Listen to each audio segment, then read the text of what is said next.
My name is Tina and I make art for RPGs, and I would like to talk about my favorite tool for world building.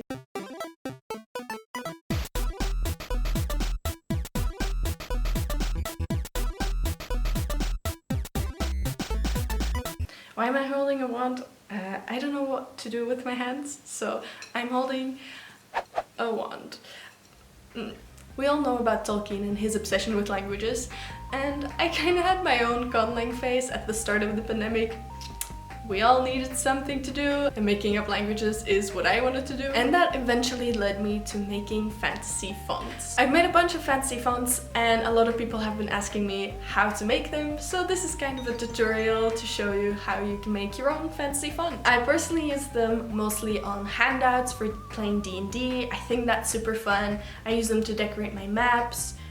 I use them to make riddles and ciphers. They're super easy to quickly make something up for your next session. Most of the fonts that I've designed are used for the book that I've been working on with Trent from Mistcast, which, let's talk about the elephant in the room. I'm in his studio. I'm currently in Australia to work with him. So that's why I'm here. This is not my studio. I wish it was. Okay, so now that I lured you into my font video, let me talk a bit about the fonts that I've already made. My very first font I actually accidentally deleted when wiping my computer, which, very unfortunate. I still have the sketches from it, but not the whole thing. But all of my favorite fonts that I made afterwards are in the plants book, which is called Plants Nowhere to be Found, by the way, which I forgot to mention. So the first one is Root or Rootish. That sparked from the idea of what if plant people could write, how would their writing system look? This one is Bellman, which is the first font I made to look like it was printed instead of handwritten. It is inspired by the work of Chantan, but also by how text looks when it's generated by an image generator, an AI image generator, which kind of looks like it should be something, but it isn't something. So that was something I wanted to play with. I've made a few more, but the last one I'll talk about is Polymath. It is made to look like Da Vinci's handwriting. It's loose, it's cryptic, you think you can read it, but you can't, which is something I usually go for when designing fancy fonts. Alright, let's make a font. The process is actually super easy, and it starts like any other project, with a brainstorm. Who uses it? Is it a language used by an ancient plant civilization? Or is it a writing system that only a soup-obsessed goblin cult uses?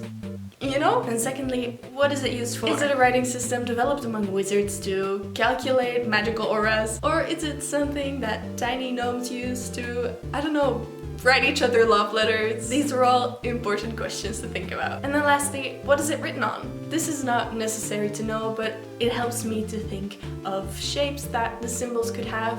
Like, do my guys have paper? Then they would have a lot of freedom in writing. But if they only carve in stone, then the symbols might be very straight and rigid. If they have clay tablets, like, it can be a bit more curvy, but still that kind of limits how things look. I'm currently working on the monster zine that we promised to our Kickstarter backers, and I would love to make a font for that. I've been brainstorming already a bit, and I was thinking it could be cool to have like a universal monster language, maybe on cave walls. You could find this at the entrance of a dungeon, and if you can read monsterish, working title, then you can kind of understand what the monsters who've been through this cave system have been trying to say to each other. It's going to be very rudimentary and simple.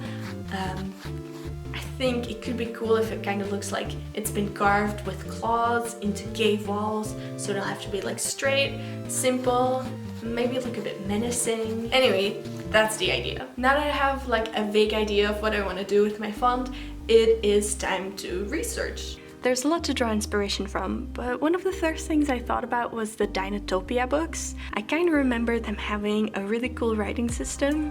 Yeah, this is the one. It has like their little paws, which is super cute, which, yeah, could be something I could use. Maybe it's interesting as well to draw some inspiration from really early writing systems and see what they are. Turns out that earliest things were mostly pictograms. I've never really done a language based on pictograms, so that could be fun, but I'll have to make them a bit more straight and rough if I want to do them on cave walls. Okay, let's get doodling. After my research, I just started with some doodling, trying stuff out. Because I wanted pictographic symbols, I wrote down some concepts that I thought would be relevant for monsters and used them as inspiration.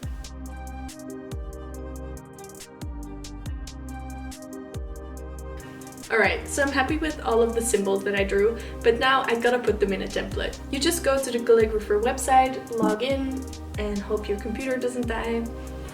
Alright, so where were we? You go to the calligrapher website and click on templates.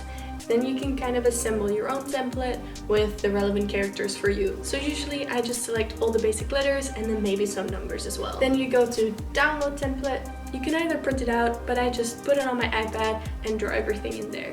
You can also do it in Photoshop or any software that you prefer.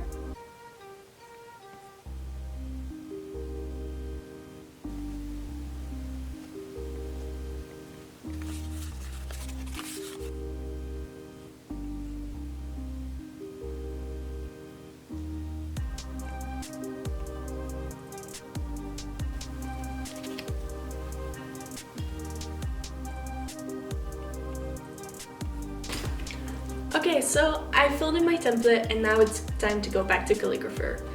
Which, by the way, this is not sponsored by Calligrapher. I've just used it a bunch of times and it's my preferred way of doing it. We do have a sponsor though.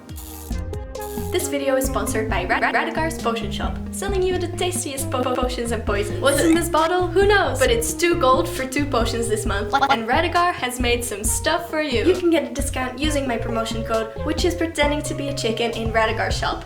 So get them while they last! So anyway, you put your template on your computer, you go back to the calligrapher website, click on my fonts and add new font. You can give it a name here. I usually change my names a lot because I do silly names at first, and then when I actually use them or sell them, I give them cooler names. But let's give this one a name.